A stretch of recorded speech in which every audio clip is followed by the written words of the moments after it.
આણંદ જિલ્લામાં નશાકારક પદાર્થોનું વેચાણ કરતા તેમજ સેવન કરતા ઈસમોના વિરુદ્ધમાં કાયદેસરની કાર્યવાહી કરવા માટે આ અગાઉ અવારનવાર ડીજીપી સાહેબ તેમજ પોલીસ મહાનિરીક્ષક શ્રી અમદાવાદ રેન્જ તરફથી જરૂરી સૂચના આપવામાં આવેલી છે. જે અનુસંધાને આણંદ જિલ્લાના પોલીસ અધિક્ષક શ્રી જાસાણી સાહેબે આણંદ જિલ્લાના તમામ અધિકારીઓને આ બાબતે ઘટિત કાર્યવાહી કરવા માટે સૂચના આપેલી હતી. જે અનુસંધાને ગઈ તારીખ 7/1/2026 રોજ એસઓજીમાં ફરજ બજાવતા મનોજકુમાર તથા પોલીસ કોન્સ્ટેબલ શૈલેષકુમારને બાતમી હકીકત મળેલ કે આણંદના નવા બસ સ્ટેશનની સામે એક મહિલા જાંબલી કલરના થેલાની અંદર નાર્કોટિક્સ ડ્રગ્સ લઈને આવેલી છે.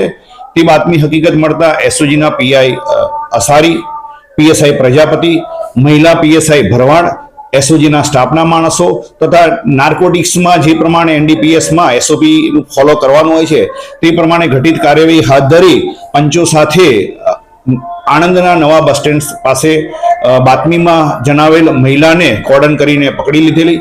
આ મહિલા પાસેથી પંચો રૂબરૂ ઝડપી કરતા તેની પાસેથી નાર્કોટિક્સ ડ્રગ્સ હોવાની એને કબૂલાત કરેલી હતી. જેથી એનડીપીએસ ડ્રગ્સ છે કે કેમ તે બાબતે એફએસએલ અધિકારીને સાથે રાખી તેમજ વજન કાંટાવાળાને સાથે રાખી વજન કરતા આ મહિલા પાસેથી જેનું મહિલાનું નામ મંજુ જગદીશ ભુરિયા, રહેવાસી બેડાવા, તાલુકો જાંબુવા, એમપીના કબજામાંથી મળી આવેલ એમડી ડ્રગ્સ કુલ 116.270 ગ્રામ, જેની માર્કેટ વેલ્યુ 3,48,810 રૂપિયાનો મુદ્દામાલ મળી આવતા આ બાબતે તેની પાસે કોઈ પણ પાસ પરમિટ નથી.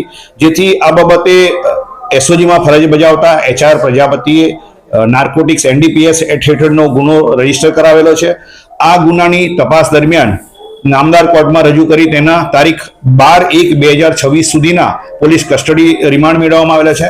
હાલ સુધીની પ્રાથમિક પૂછપરછમાં આ મહિલા મંજુ જગદીશ ભુરિયા જે બેડાવા જાંબુવા એમપીની વતની છે તેને ગઈકાલે રતલામથી આ એમડી લાવેલ હોવાની અને છૂટક વેચાણ કરવા માટે આવેલ હોવાની હકીકત જણાવેલ છે. તેનો પુરાવો ઇતિહાસ ચેક કરતા તેના પતિ 3 વર્ષથી નડિયાદ જેલની અંદર પોસ્ટ ડોડાના કેસની અંદર હાલમાં જેલમાં હોવાની હકીકત જણાવેલ છે. આ બાબતે વધુ તપાસ તજવીજ હાથ ધરેલ છે. સર, એનો કોઈ માણસ સંડોવાયેલો છે કોઈ કે જેની પાસે વાતો કેરિયર છે, જેની પાસે મંગાવવામાં આવ્યું હોય? કેમ કે આ લેડીને જોતા એવું નથી લાગતું કે આની હિંમત આટલી થાય આટલું એમડી ડ્રગ્સ લઈને આવવાનું. હાલ સુધીની પ્રાથમિક પૂછપરછની અંદર આ મહિલાને રતલામથી એને જે મોબાઈલ નંબર આપેલો છે એ મોબાઈલ વાળા ઈસમે એને આ માલ આપી અને અન્ય એક મોબાઈલ નંબર આપેલો છે. એ મોબાઈલ વાળા વ્યક્તિને કોન્ટેક્ટ કરી અને એ વ્યક્તિ આવે એટલે એના મુદ્દામાં લઈને આપવા માટે જણાવેલું છે. આ બંને મોબાઈલમાંથી નામ સરનામા મેળવી અને એ આરોપીઓને પકડવાની તજવીજ હાલમાં હાથ ધરેલ છે. આ મહિલા અગાઉ પણ આવી રીતે કોઈ ખેપ મારી છે કે હાલ સુધીના જે પોલીસ કસ્ટડીના ઇન્ટ્રોગેશન દરમિયાન એને અમદાવાદમાં એકવાર જઈને આ પ્રમાણે કેરિયર બની અને એમડી ડ્રગ્સ સપ્લાય કરેલ હોવાની પ્રાથમિક હકીકત જણાવેલી છે. પરંતુ પોલીસ કસ્ટડી રિમાન્ડ મેળવેલા છે તે આ બાબતે વધુ તપાસ તજવીજ હાથ ધરવામાં આવશે. કેટલા પૈસા મળતા હતા?